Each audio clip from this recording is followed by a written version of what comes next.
So when you're busy and stressed, you activate the reptilian part of your brain right here. If you know anything about a reptile, it will never love you.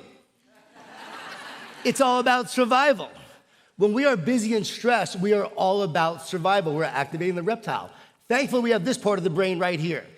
This is the positive dog part of the brain.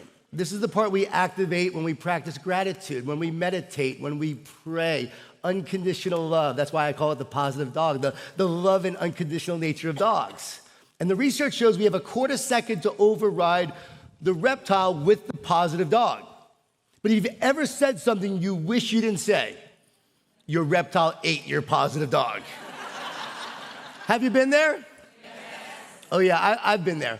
I was running really late to a speaking engagement one time, and I go to grab my bag out of the kitchen, and I look at the back patio, and there's a snake on the patio. I don't have time to deal with the snake. I gotta get to the airport. I grabbed my bag and I ran out the door. As I ran out the door, I noticed my wife's cell phone was on the counter. Catherine was running errands. I'm thinking, I gotta let Catherine know about the snake. So I'm driving really fast to the airport. And finally, I come to a red light. I pull out the phone, I start texting her. Catherine, there's a snake on the patio. Green light, take off. I sprint through security, sprint on the plane. Just made a call her up. Catherine, did you get my text? Yeah, John, I got your text. You typed snack instead of snake. There wasn't a snack on the patio. Snake was there. I'm still paying for it to this day. Shortly after that, she got me a book. She said we should read it together. I look at the cover. It's called Have a New Husband by Friday. It's all about slowing down and make sure we overcome busyness and stress to communicate really well. And then just not too long ago, I was at the bank, and I just pull up to the bank, and we don't have a drive-through, so I'm running really late. I got an important meeting, and I got to get to that bank, and as I pull up, I notice that there's a big line inside. And then I notice there's an elderly woman walking towards the door, and there's an older gentleman, and he's walking towards the door. And my first thought was, I could beat them. So I hopped out of the car, raced to the door, I blew them away. They were no match for my speed.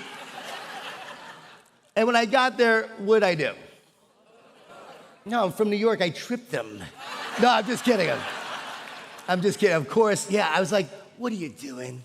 That quarter second, that positive dog won out in that quarter second where I was like, what are you doing, John? And I held the door open, and I felt a lot better about myself. As Ed said, I felt like I was a better human being in that moment. But I don't always do that, do you? When you're busy and stressed, do you act that way? No, we're not at our best when we are busy and stressed, and so often it's because we have negative thoughts. So often it's because we have wounds of our past. You're living either from your wounds or you're healing. Remember that. And so the goal of life is to heal. And I know what it's like to live from the wounds. I know what it's like to live in a negative place and be very negative, because that is actually my journey. People think that because I speak about positivity and I'm known for my positive books, that I'm naturally positive. I'm not. I'm actually 100% Ashkenazi Jewish, so I was born with anxiety. And then my mom remarried when I was 5, and she married my dad, who raised me, and he was Italian, so I grew up in a Jewish-Italian family. But yeah, a lot of food, a lot of guilt. A lot of wine, a lot of whining. And my dad was that New York City police officer, undercover narcotics. So he was battling the drug cartels in the streets of New York every day, and he was not very positive. He was a loving man, but one of the most negative guys on the planet. You would get up in the morning, you would say, "Good morning, Dad." He'd say, "What's so good about it?" My dad was Al Bundy before Al Bundy was Al Bundy. I just realized some of you have no idea who Al Bundy is. And so I really struggled with positivity. I mean, we're at the dinner table as teenagers, and there's my dad talking to me and my brother. He's like, "Oh, yeah, we're talking about our hopes and our dreams." And he's like, "Yeah, I can see when you guys are older. The law firm of Useless and Useless." Yeah, that was our name growing up, Useless and Useless. I look back, and I actually think it was brilliant that he actually used that terminology, the law firm of Useless and Useless. And then when I started speaking, he said, "I can't believe people pay you to speak." He said, "When you were a kid, we paid you to shut up."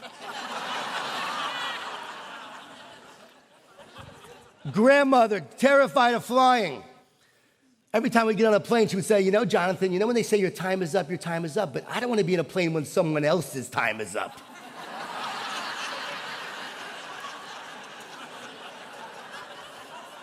So that's the kind of mindset I grew up with.